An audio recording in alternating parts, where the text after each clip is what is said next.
And this whole conversation we've had for the past month about data and regulation, was that it? Was it a bump? Yeah, it looks like Zuckerberg's media training paid off big time. He basically snowed everybody, and there's going to be no changes. I think Facebook has got clear seas ahead. I just think he did an amazing job deflecting questions and, you know, obscurifying what is actually going on at Facebook. They're not really making great changes, but consumers don't seem to care, and it's not going to change. And then Netflix is on a tear. Obviously, we've been sitting here saying, hey, this could be 250,000 subscribers for the last 2 years.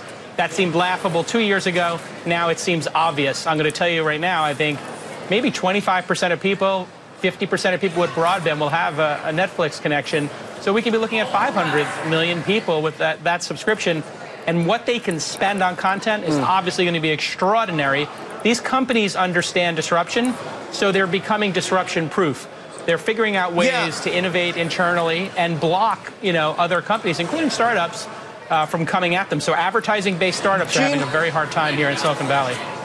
Gene, what is the next chapter, you think, in this content relationship with Silicon Valley? I mean, we've got Spotify that's gone public. It seems to be doing just fine thus far. Netflix had those strong results. We've got this shift in this kind of rebundling, Comcast and Netflix cozying up closer than ever before. Does Silicon Valley still need content in the same ways, and how do you expect that to take shape differently over the next few quarters? I think what you're going to see is, in particular, Amazon and Apple increasing dramatically their spend on content. Obviously, video content, original content, and right now they're about 1/2 and 1/8 of where Netflix is, but they could double and triple that spend over the next couple of years. And so I think what you're going to see in particular is Netflix still do what it's doing, but these other companies, Apple and Amazon in particular. I'm going to throw one other angle out there, which is the future of content isn't just going to be video content, music, and published content. I think you're going to see these come together. My bet is that Apple goes this Texture acquisition that they did last week for basically publishing content. You pay $10 a month for magazine subscriptions, online content. But I think they're going to bundle all that together, and you'll see an offering that has music, video, and ultimately publishing. So look for that in the next couple of years. Yeah, a lot of discussion about... I would say that's a no-brainer. We've talked about the concept of an Apple Prime and them charging one fee for your Apple Care, your storage, music. Now they have Texture. Maybe they put magazines in there and newspapers. And, of course, they're starting to dip their toe into content, although the content they've made to date has been absolutely horrific. So we'll see if they get any better at it. I just don't think Apple's going to be very good at making content. I'll put it out there. Baby steps. That's don't judge quite yet, I guess. Guys, the other story is Tesla today. The company's looking to ramp up production of the Model 3 to 6,000 cars a week by the end of June. That's according to this internal memo from Musk. Musk also calling the round-the-clock production greater precision and better performance from contractors as they try to fine-tune some of the automated elements of this production, guys. Gene, I'm wondering, how close are you watching it, and are you unnerved by a pause in production at all? No, it's a good thing because they need to pause production to overhaul, to make a step function up in terms of the speed of the factory.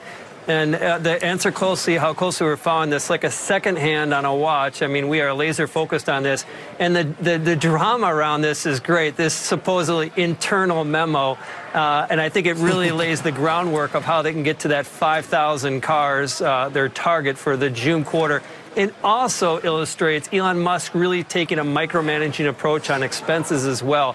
And I would just throw out one more thing, Carl, is that the concept, one thing that does irritate me is that Elon Musk clearly is at war here with the doubters, and that's not a good situation, but I'm still a firm believer in Tesla.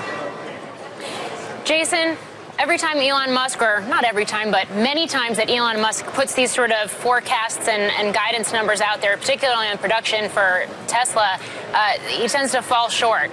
Does it even matter? I mean, we look at how far the stock has come in the last couple of years.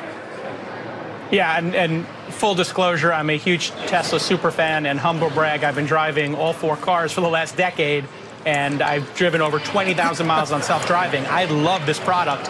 And this is essentially the iPhone moment for Tesla. You have a lot of doubters. Oh, my God, the iPhone, it's nothing more than a glass slab. Nobody wants it. It's late.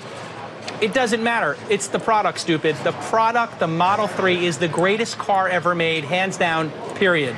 And if the product's that good, someone like Elon Musk, who can land 2 rockets simultaneously back from space, is going to figure out how to get from 3,000 cars to 4,000 to 5,000. The fact that people are so critical of Tesla and Elon is just the nature of the fact that Elon sets incredible goals that are industry changing. He's changed the entire automotive industry. They laughed at him, and now they're all chasing him.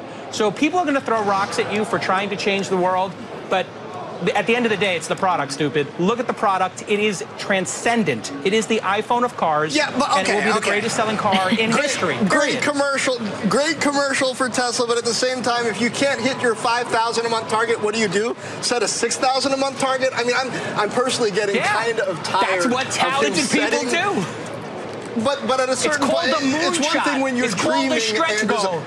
But when you promise people cars, you got to deliver cars. And eventually, maybe not soon, because he's great. He's landing 2 rockets simultaneously. But eventually, you got to deliver the cars that you promise people, right?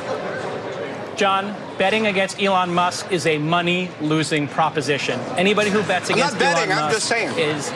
Yeah, I know you're not betting, so we're all going to sit here and throw rocks, but nobody will place that bet. It is a stupid bet. He is going to hit all the targets. He's sleeping at the factory. He's got it dialed in. He is hyper-focused.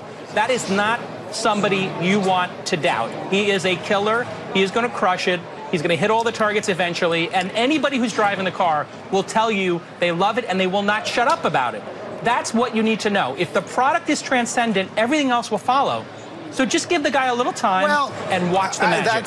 Period. Right. I mean, there is an element of scale here involved as well, but that's why there's the debate, to see if he can actually pull this off. Guys, the last story today, former Yahoo CEO Marissa Meyer breaking her silence about her time at the internet giant and whether or not there are things she wishes she'd done differently. She told the Times, quote, "I'm really proud of how well we did. I think overall the team and the company were dealt a very tough hand. We've got great results for shareholders, but obviously the absolute home run would have been a standalone company and then a complete comeback." Took some shots at Icon as well as and Loeb as well about short-termism here, Gene. How much of a point does she have, and how much of this should she have said prior to leaving? Well, she's pretty political, too. I think that comes from her time at Google, so she was very measured in her words, and so I don't blame her for holding off until this period.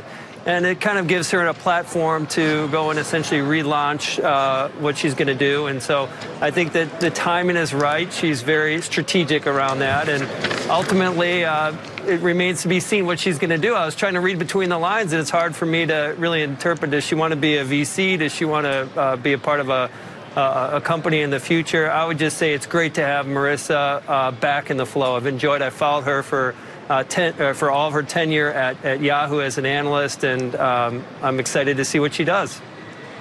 Jason, this is the line that jumped out to me in this interview with the Times. "I'm proud of what we achieved at Yahoo. That said, we had a quickly decaying legacy business. All we really managed to do was offset the declines."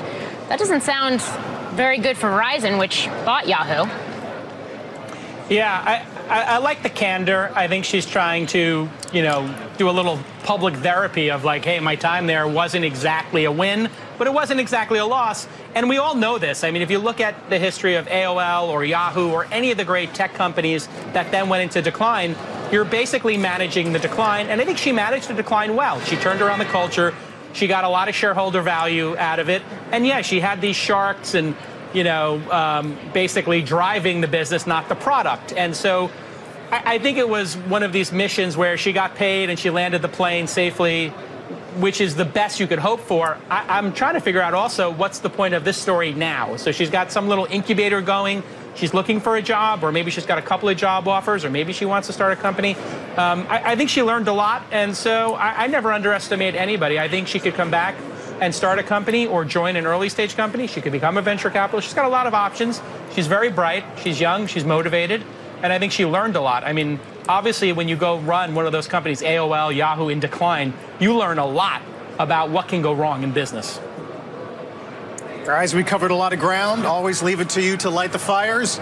Gene Munster, Jason Calacanis. We'll see you next time, guys. Thanks.